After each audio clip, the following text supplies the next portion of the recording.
Hello student, good morning. BK biotech में आप सबका स्वागत है। मैं आपका दोस्त वाल्मीकि कुमार कुश। आज आप लोगों के लिए बहुत ही महत्वपूर्ण टॉपिक लेके आए हैं जो कि क्लास 12 और 10 के एग्ज़ाम में अक्सर पूछे जाते हैं और जानकारी के हिसाब से भी बहुत महत्वपूर्ण है। और सिर्फ 12 और 10 के बोर्ड एग्जाम में नहीं बल्कि एकेडमिक एग्जाम में या किसी प्रकार के कंपटीशन एग्जाम में इन चैप्टर से अक्सर क्वेश्चन पूछे जाते हैं। तो आप लोग इस टॉपिक को बहुत ध्यान से देखिएगा, ठीक है। और हो सके तो बगल में पेपर पेन रख लीजिएगा ताकि जो ज़रूरी चीज़ है उसको नोट करते जाइएगा। तो आइए शुरू करते हैं। आज का हमारा टॉपिक है मादा जनन तंत्र। आज का हमारा टॉपिक है मादा जनन तंत्र। मतलब हुआ कि मादा में जो संतान उत्पन्न करती हुआ प्रक्रिया कैसे होता है, कितनी विधियों के द्वारा पूरा होता है और इसमें कौन कौन से अंग भाग लेते हैं या कौन कौन से हार्मोन इसके लिए उत्तरदायी हैं, तो इसके बारे में हम आप लोग आज पढ़ने वाले हैं। तो आइए शुरू करते हैं। सबसे प्रथम देख लीजिए कि मादा जनन तंत्र का एक नामांकित चित्र है। आप लोग भी चित्र बनाना सीख जाइएगा क्योंकि चित्र पर भी नंबर मिलते हैं और चित्र जब बना लीजिएगा तो आप लोग को किसी प्रकार का एक्सप्लेन करने में आसानी हो जाएगा। तो सबसे पहले हम डायग्राम का ही स्टडी कर लेते हैं। एक देखिए मादा जनन तंत्र का नामांकित चित्र है, ठीक है। मादा जनन तंत्र का जो सबसे प्रमुख भाग होते हैं वह अंडाशय होता है। जैसे आप लोग देख रहे हैं कि मादा जनन तंत्र का सबसे प्रमुख भाग क्या है, अंडाशय। ये क्या है, अंडाशय। और अंडाशय का क्या काम है आप लोग जान रहे होंगे कि अंडाशय जो है नर युग्मक मादा युग्मक का निर्माण करते हैं। अंडाशय क्या बनाता है, एक मादा युग्मक का हार्मोन बनाते हैं जिसका नाम है अंडाणु। अंडाशय क्या कर रहे हैं, अंडाणु का निर्माण कर रहे हैं, ठीक है। और साथ में ये एक हार्मोन का रिलीज कर रहे हैं जो हार्मोन का नाम है एस्ट्रोजन, ठीक है। उसके बाद जब यहाँ से अंडाणु परिपक्व होते हैं, मेच्योर होते हैं, अंडाणु बन जाते हैं कंप्लीट रूप से, तो यहाँ से अंडाणु बाहर निकलते हैं, ठीक है। बाहर जो निकल रहे हैं इस नली का नाम है अंडवाहिनी या फिर इसको फेलोपियन नलिका भी बोलते हैं या फेलोपियन ट्यूब भी बोलते हैं, ठीक है। अब इस फेलोपियन ट्यूब के अंतिम छोर पर कुछ अंगुली नुमा रचना पाई जाती है, ठीक है। और जैसे ही इससे अंडाणु परिपक्व होते हैं बाहर निकलते हैं तो ये अंगुली नुमा रचना इसको क्या कहते हैं, कैप्चर करते हैं। मतलब इसका रचना इस तरह से हो रहे हैं जैसे आप लोग देख रहे हैं, ठीक है। इस तरह से जैसे अंडाणु निकला इसको ऐसे करके क्या क्या कैप्चर करके खींच लिया अपनी ओर, ठीक है। तो इस तरह से अंडाणु इसको खींच गया, खींचने के बाद अंडाणु यहाँ पे आके वेट करते हैं, ठीक है। अगर मान लिया जाए अगले, अब एक देखिए मादा में जो अंडाशय होते हैं वह दो होता है। एक अंडाशय इधर है, एक अंडाशय हुआ है, एक अंडवाहिनी इधर है, एक अंडवाहिनी। मतलब अंडाशय और अंडवाहिनी दोनों क्या होते हैं, मादा में दो दो होते हैं। लेकिन मादा के दोनों अंडाशय में एक ही समय में अंडाणु का निर्माण नहीं होता है, बारी बारी से दोनों में होता है। यदि मान ले इस महीना में इस अंडाशय से अंडाणु का निर्माण हुआ तो अगली महीना में इस अंडाशय से अंडाणु का निर्माण होगा, ठीक है। अब जब इस महीना से इसमें अंडाणु का निर्माण हुआ तो यह फिब्री है, इसकी सहायता से क्या होते हैं, अंडाणु इसके द्वारा पकड़ लिए जाते हैं और यहाँ पे फेलोपियन नलिका में ला दिए जाते हैं। अब यहाँ से आगे अंडाणु नहीं बढ़ते हैं। कब तक नहीं बढ़ेंगे, जब तक किसी निषेचन क्रिया नहीं हो जाएगा। तो ये हो गया फेलोपियन नलिका। जब यहाँ से फिर अब किसी महिलाओं के द्वारा किसी पुरुष के द्वारा जब यौन संबंध बनाए जाएंगे, शादी ब्याह जब हो जाता है उनका तो यौन संबंध बनाते हैं, तो उसका शुक्राणु इस तरह से प्रवेश करते हैं।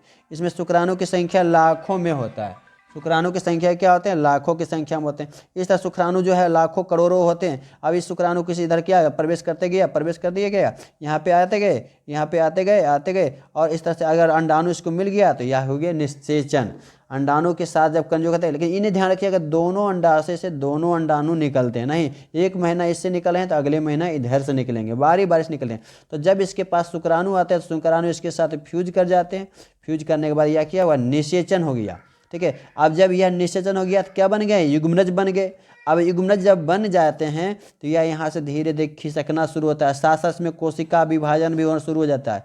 1 2 3 4 5 6 7 8 9 10 कई कोशिका बन जाते हैं। कोशिका बनने के बाद धीरे से यहाँ से खिसकते खिसकते ये जो आप देख रहे हैं गर्भाशय, ये जो पार्ट दे रहे हैं गर्भाशय यूटेरस, यहाँ पे आके प्लांटेड हो जाते हैं, फिक्स हो जाते हैं, ठीक है। तो इस तरह से निषेचन के बाद क्या हो रहा है, नए जीव का हो रहा है और यहीं पे यह विकसित है। यहाँ जैसे फिक्स होते हैं यहाँ तक आते थे यह भ्रूण का रूप लेता है। अंडाशय से जो परिपक्व अंडाणु निषेचित अंडाणु थे वह भ्रूण का रूप ले लिया। भ्रूण का रूप लेते लेते यहाँ पे क्या हुआ, आगे और इसके बाहर एक लेयर बन जाते हैं जिसको एंडोमेट्रियम लेयर बोलते हैं। इसके भीतर ये भ्रूण क्या होते हैं, डेवलप करते जाए और अलग महीने में इसमें क्या हुआ, अलग अलग अंग बनते हैं और अंग बनने के बाद एक कंप्लीट रूप से मनुष्य के संतान के रूप में 9 महीना में या एक कंप्लीट शिशु हो जाते हैं और इस महीना इस रास्ते के होते हुए इसका जन्म हो जाता है। तो इसका एक हाईलाइट था आप लोगों के जो है मादा जनन तंत्र का हाईलाइट था, किस तरह से संतान उत्पन्न होते हैं। अब इसके लिए हम आप लोग को डीपली एक्सप्लेन कर रहे हैं, ठीक है, कि मादा जनन तंत्र का क्या भाग था। पहले देखिए कि अंडाशय, दूसरा अंडाणु, ठीक है, तीसरा जो था गर्भाशय, फिर गर्भाशय के निचला जो भाग है उसको ग्रीवा बोलते हैं, फिर योनि हो गया, योनि के जो बाह्य भाग हुआ उसको भग बोलते हैं, जो बाह्य जननेंद्रियां के रूप में जाने जाते हैं, जो बाहर से दिखाई पड़ते हैं इसको बाह्य जननेंद्रियां या भग या बलवा बोलते हैं। ठीक है, तो आइए एक एक पॉइंट के बारे में हम लोग डिस्कस करते हैं। ठीक है, सबसे पहले देखते हैं कि जनन क्या है। सबसे पहले देखते हैं कि मादा जनन तंत्र देख रहे हैं चैप्टर में, फीमेल रिप्रोडक्टिव सिस्टम। जनन जो है वह प्रक्रिया जब कोई जीव अपने जैसा संतान उत्पन्न कर रहा है, कोई जीव अपने जैसा संतान उत्पन्न करते हैं तो वह प्रक्रिया जनन कहलाता है। कोई भी जीव जो अपने जैसा संतान उत्पन्न करते हैं वह प्रक्रिया जनन कहलाता है। आज हम पढ़ रहे हैं कौन सा, फीमेल रिप्रोडक्टिव सिस्टम, मतलब मादा जनन तंत्र। जैसे महिलाओं में संतान के उत्पन्न करने में भाग लेने वाले सभी अंगों को जनन तंत्र कहते हैं। महिलाओं में संतान उत्पन्न करने में भाग लेने वाले सभी अंगों को जनन तंत्र कहते हैं। मतलब हुआ कि महिलाओं में वे सभी अंग जो संतान उत्पन्न करने में मदद करते हैं वे सभी अंग को मिला दिया जाए तो उसको जनन तंत्र कहते हैं। अब मादा जनन तंत्र को मुख्य रूप से दो भागों में बांटा गया। पहला क्या भाग है, प्राथमिक जनन भाग, दूसरा क्या है, द्वितीयक जनन भाग। प्राथमिक जनन भाग जो है अंडाशय, जिसमें जनन क्रिया में सबसे महत्वपूर्ण होता है, क्योंकि अंडाशय ही क्या करते हैं, अंडाणु का निर्माण करते हैं, और यह क्या करते हैं, हार्मोन का निर्माण करते हैं। उसी तरह से द्वितीय जनन है अंडवाहिनी, गर्भाशय, योनि, बाह्य जननियाँ और कुछ जनन ग्रंथि इसमें होते हैं। ये सब क्या हुआ, द्वितीय जनन ग्रंथि है। तो आइए एक एक करके हम लोग देखते हैं। सबसे पहले देखते हैं कि मादा का जो जनन भाग, प्राथमिक जनन भाग है अंडाशय। अंडाशय का क्या काम है, प्रत्येक स्त्री में, देख रहे हैं, प्रत्येक स्त्री में एक जोड़ा अंडाकार अंडाशय होते हैं। जितने भी महिलाएं हैं सभी में क्या होते हैं, एक जोड़ा अंडाशय पाए जाते हैं। यह कहाँ होते हैं, श्रेणी क्षेत्र, मतलब पेल्विक रीजन, यह कह सकते हैं कमर के थोड़ा सा ऊपर और पेट के नीचे होते हैं, उसको बोलते हैं पेल्विक एरिया या श्रेणी क्षेत्र में दोनों ओर स्थित होता है। ठीक है, तो अंडाशय क्या होता है, दोनों साइड स्थित होते हैं, जैसा कि आपको डायग्राम में देख लिखे हैं। अब अंडाशय का जो है 3 सेंटीमीटर लंबा, 1.5 सेंटीमीटर चौड़ा और 10 सेंटीमीटर मोटा आता है। अंडाशय कितना होते हैं, 3 सेंटीमीटर लंबा, 1.5 सेंटीमीटर चौड़ा तथा 10 सेंटीमीटर मोटा आते हैं। प्रत्येक अंडाशय, देख रहे हैं, प्रत्येक अंडाशय संयोजी उत्तक से बना ट्यूनिका एल्बुजिनिया परत से घिरा होता है। मान लिया यह एक अंडाशय है, इसके बाहर एक परत होते हैं, तो यह परत को क्या बोला जाता है, ट्यूनिका एल्बुजिनिया होता है। इसके निचले जो परत होते हैं, जो भीतरी परत होते हैं, इसको जनन परत बोला जाता है या जनन एपिथेलियम होते हैं यह, और बाहर का जो है ट्यूनिका एल्बुजिनिया है। तो इस तरह से लेयर से घिरा होता है। अब जनन जो भीतरी का हुआ, जनन एपिथेलियम कोशिका अंडा कोशिका का निर्माण करता है। जो इसके भीतरी जो जनन एपिथेलियम कोशिका है, ठीक है, यह क्या किया, अंडाणु कोशिका का निर्माण किया या अंड कोशिका का निर्माण करता है। समझ आ गया आप लोग को। अब एक वयस्क स्त्री के 2 अंडाशय में लगभग 4 लाख पुटक बोलते हैं। देखिए, अंडाशय बनने के पहले यह जो होता है इस तरह से फॉलिकल होते हैं, इसको पुटक बोलते हैं। क्या बोलते हैं, पुटक। तो एक जो वयस्क स्त्री है उसको दोनों अंडाशय में लगभग कितने लाख पुटक होते हैं, 4 लाख पुटक होते हैं। परंतु संपूर्ण जीवन काल में यह नष्ट हो जाता है। यह शरीर संपूर्ण जीवन काल में क्या नष्ट होकर स्ट्रोमा के उत्तक में मिल जाता है। मतलब इसका पुटक जो 4 लाख है, यह जीवन काल आते आते क्या संपूर्ण जीवन काल में यह नष्ट हो जाते हैं। अगला पॉइंट देखिए, बहुत इंपॉर्टेंट है। अंडाशय से अंडाणु के बाहर निकलने की क्रिया को अंडोत्सर्ग कहते हैं। जैसे हम बताए थे आपको जनन ग्रंथि में कि यहाँ पे देख रहे हैं कि अंडाशय है, अंडाशय में जब अंडाणु बन गए, बनने के बाद इससे बाहर निकलेगा तो यह प्रक्रिया ही क्या कहलाता है, अंडोत्सर्ग कहलाता है। अंडाशय से बाहर, जैसे अंडाणु बना अंडाशय के भीतर, तो इससे जब परिपक्व होकर बाहर निकलेगा तो इस प्रक्रिया को ही बोलते हैं ओवुलेशन या अंडोत्सर्ग। वही यहाँ पे लिखे, अंडाशय से अंडाणुओं के बाहर निकलने की क्रिया को अंडोत्सर्ग कहते हैं। नेक्स्ट देखिए कि अंडोत्सर्ग प्रति 28 दिन पर लगभग 45 से 50 वर्ष की आयु होता है। हम आपको बता रहे थे अभी कि अंडाशय मादा में 2 होते हैं। यदि इस महीना में इससे अंडाणु निकला तो अगले महीना में इससे निकलेगा। तो यह अंडाणु का निकलने के जो चक्र है 28 दिनों का होता है। इसलिए प्रति 28 दिन में क्या होता है चक्र, एक महीना इस 28 दिन हुआ, अगली 28 दिन के बाद फिर इससे अंडाणु निकलेगा, फिर अगले दिन 28 दिन के बाद इसलिए प्रति 28 दिन पर लगभग 45 से 50 वर्ष की आयु तक निकलता है, बनते रहते हैं। मतलब महिलाओं में प्रति 28 दिन पर जो है अंडाणु तो निकलते ही हैं। और कब तक, तो 45 से 50 वर्ष, क्योंकि इस उम्र आते आते जो अंडाणु बचे हैं सारे अंडाणु क्या होते हैं, नष्ट होते हैं। एक नारी अपने जनन काल में लगभग 450 अंडाणु का निर्माण करते हैं। एक नारी अपने जनन काल में लगभग 450 अंडाणु का निर्माण करते हैं। बताया ना कि 45 से 50 वर्ष आते थे जो 450 अंडाणु लगभग वह खत्म हो जाते हैं। तो जब यह अंडाणु खत्म हो जाएंगे तो महिलाओं में संतान उत्पन्न करने की क्षमता खत्म हो जाएगा, क्योंकि अंडाणु ही नहीं रहेगा तो कितनों शुक्राणु जाएगा, निषेचन नहीं होगा, निषेचन नहीं होगा तो नए जीव का निर्माण होगा। आप देख रहे हैं कितना स्पष्ट रूप से हम आप लोग, ताकि इससे किसी प्रकार के अंडाशय से या मादा जननतंत्र से क्वेश्चन आपको छूटेगा नहीं, इसलिए आप लोग इसको नोट करते जाइएगा।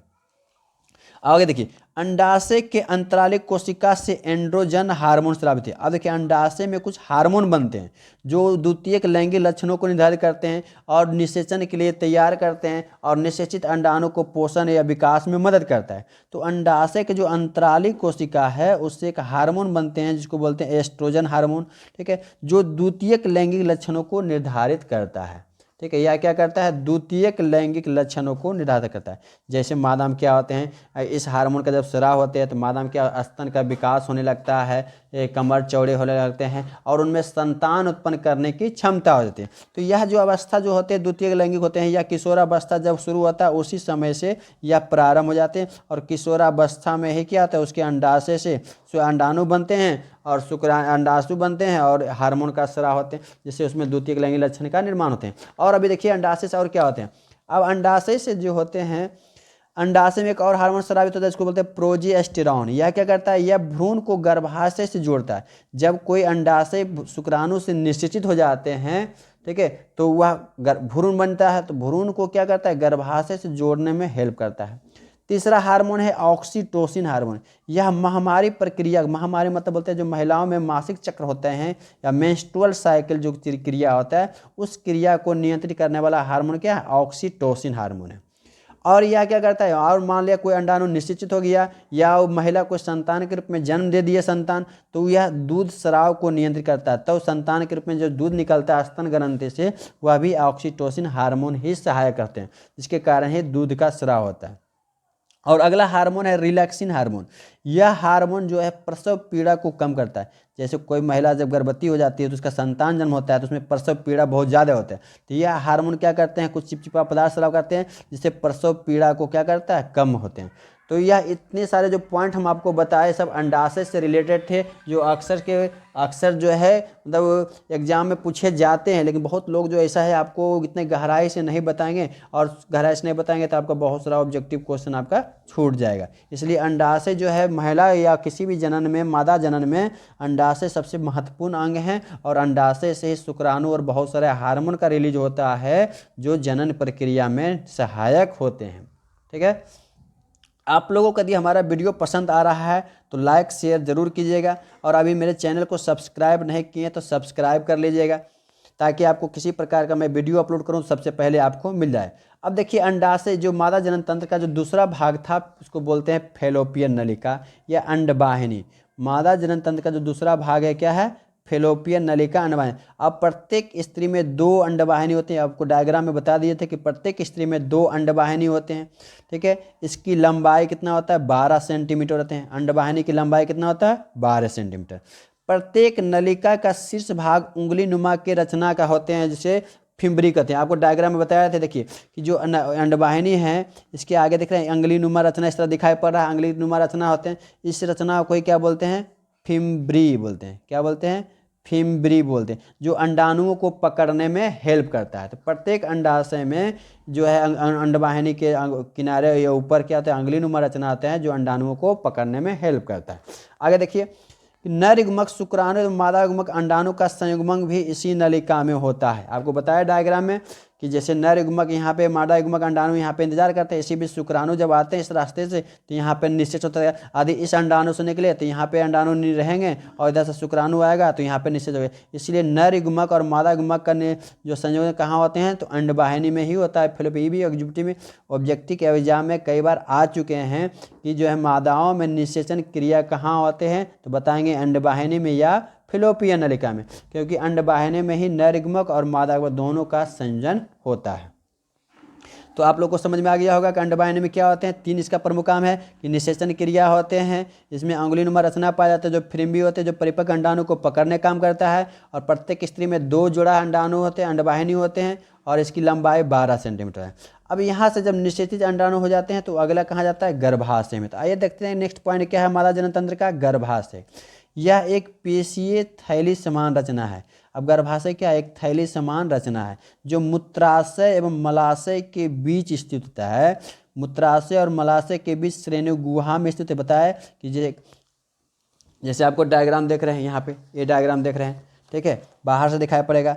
यह डायग्राम क्या है, मलाशय है, यह डायग्राम क्या है, मूत्राशय है, ठीक है। इसके बीच का छिद्र क्या हुआ, भेजाइना, जिसको योनि बोलते हैं, ठीक, क्या हुआ, मलाशय और मूत्राशय के बीच में यह क्या है, स्थित होते हैं, ठीक है। तो यह एक पेशीय थैली समान रचना है जो मूत्राशय और मलाशय के बीच श्रेणी गुहा में स्थित होते हैं। इसका आकार जो है नाशपाती के जैसा होता है, मतलब गर्भाशय जो होते हैं उसका आकार कैसा होता है, नाशपाती के जैसा होता है। ये भी ऑब्जेक्टिव में पूछे हैं कि मादा के गर्भाशय का आकार कैसा होता है, तो नाशपाती के जैसा होता है। आप लोग उसको जरूर टिक कीजिएगा। अब इसकी लंबाई कितना है, तो 7.5 सेंटीमीटर यह लंबा होता है, 5 सेंटीमीटर चौड़ा होते हैं, और 3.5 सेंटीमीटर 3.5 सेंटीमीटर इसकी मोटाई होता है। 7.5 सेंटीमीटर लंबा, 5 सेंटीमीटर चौड़ा एवं 3.5 सेंटीमीटर मोटा होते हैं। एक चीज़ यहाँ पे आप ध्यान दीजिएगा कि जब माता गर्भवती होती है, कोई महिला गर्भवती होती है, तो गर्भ के 9वें महीने में इसकी लंबाई 18 से 20 सेंटीमीटर तक हो जाती है। गर्भ के 9वें महीने में गर्भाशय का आकार बढ़कर क्या होता है, 18 से 20 सेंटीमीटर तक हो जाता है। इस चीज़ को भी ध्यान रखिएगा। अब गर्भाशय का जो निचला भाग जो होता है सकरा होता है, ऊपरी भाग चौड़ा होता है, तो निचला जो सकरा भाग है उसको ग्रीवा कहते हैं। आइए देखिए डायग्राम में, देखिए आपको बताया गर्भाशय देख रहे हैं, आपको नाशपाती के जैसे आकार बन रहा है या त्रिभुजाकार भी बोलते हैं, जिसमें ऊपरी भाग क्या होते हैं, चौड़ा, निचला भाग क्या है, सकरा। तो गर्भाशय के निचला भाग जो है सकरा है, ऊपरी भाग चौड़ा है, तो निचला भाग सकरा जो भाग यहाँ पे दिखा दे रहे हैं इसी को क्या कहा जाता है, ग्रीवा कहते हैं। गर्भाशय के निचला सकरा भाग क्या कहलाता है, ग्रीवा कहलाता है, ठीक है। अब देखिए निषेचित अंडाणु गर्भाशय में विकसित होकर शिशु का निर्माण रूप लेते हैं। आपको बताया था डायग्राम में है, जब यहाँ से शुक्राणु और अंडाणु का संयोजन होता है, संयोजन होने के बाद यह अंडाणु कहाँ जाते हैं, गर्भाशय में आते हैं, और यहीं पे यह शिशु के रूप में विकास करते हैं। तो निषेचित अंडाणु कहाँ पे, गर्भाशय में शिशु का रूप ले लेते हैं। अब नेक्स्ट पॉइंट है योनि। यह लगभग 7 से 10 सेंटीमीटर लंबी पेशीय नली है जो मूत्राशय एवं मलाशय के बीच स्थित होता है, जो कि आपको डायग्राम में बताए थे, यहाँ आप देख सकते हैं, ठीक है। योनि जो बाह्य जननेंद्रियाँ हैं, ठीक है, ये मूत्रमार्ग हो गया, ये हो गया मलाशय हो गया, इसके बीच में यह स्थित हैं, ठीक है। तो यह 7 से 10 सेंटीमीटर लंबी पेशी नली समान है जो मूत्राशय एवं मलाशय के बीच स्थित है। जैसे आप डायग्राम देख रहे हैं, मतलब यहाँ से जो यहाँ तक की लंबाई है यही इसको बोला जाता है योनि, और इसकी लंबाई वो यहाँ से यहाँ तक जो लंबाई है इसकी लंबाई कितना है, 10 सेंटीमीटर है। 7 से 10 सेंटीमीटर इसकी लंबाई होती है, ठीक है।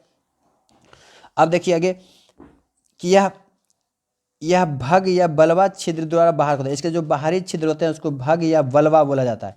जैसे मूत्राशय के जो योनि का जो बाहरी छिद्र होता है, जैसे यहाँ पर डायग्राम देख रहे हैं, ये हो गया योनि, योनि के बाहर के छिद्र को यहाँ क्या बोलते हैं, भगवा, या इसको बाह्य जननेंद्रियाँ बोलते हैं, जो बाहर से दिखाई पड़ते हैं, बाह्य जननेंद्रियाँ, ठीक है। तो योनि के जो बाहरी हो गया छिद्र उसको क्या बोलते हैं, भग या बलवा बोला जाता है, ठीक है। यह एक पतली झिल्ली द्वारा ढका रहता है जिसे हाइमेन कहते हैं, ठीक है। यह एक पतली झिल्ली के द्वारा ढका रहता है जिसे हाइमेन कहते हैं, ठीक है। भग में यहाँ पे इसके अंदर मतलब एक पतली झिल्ली इस तरह से बने रहते हैं, ठीक है। इस पतली झिल्ली को ही बोलते हैं हाइमेन। यहाँ पे क्या होता है, एक पतली झिल्ली होता है जिसे हाइमेन कहते हैं, ठीक है।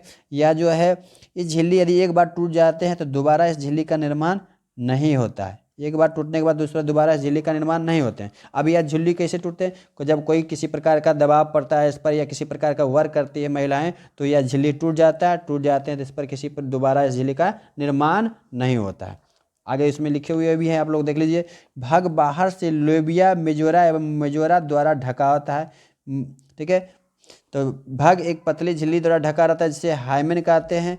या जो है एक बार टूटने के बाद दोबारा इसका निर्माण नहीं होता है। इस पर किसी प्रकार का चोट या दबाव पड़ने से झिल्ली टूट जाती है, और टूट जाती है तो दोबारा इसका कभी निर्माण नहीं होता है। नेक्स्ट पॉइंट है बाह्य जननेंद्रिया। यह लेबिया मेजोरा तथा एक जोड़ा बाल युक्त त्वचा से ढका रहता है। यह नर के शिशन का प्रवेश द्वार रहता है। ठीक है, मतलब बाह्य जननेंद्रिया किसे होता है, जैसे यहाँ पे हम बताए आपको मादा जनन तंत्र का डायग्राम में देख लिए। ठीक है, तो बाहर का जो यहाँ का जननेंद्रिया जो दिखाई पड़ेगा कैसे, तो बाह्य जननेंद्रिया का देखिए मैं आपको डायग्राम बना चुका हूँ।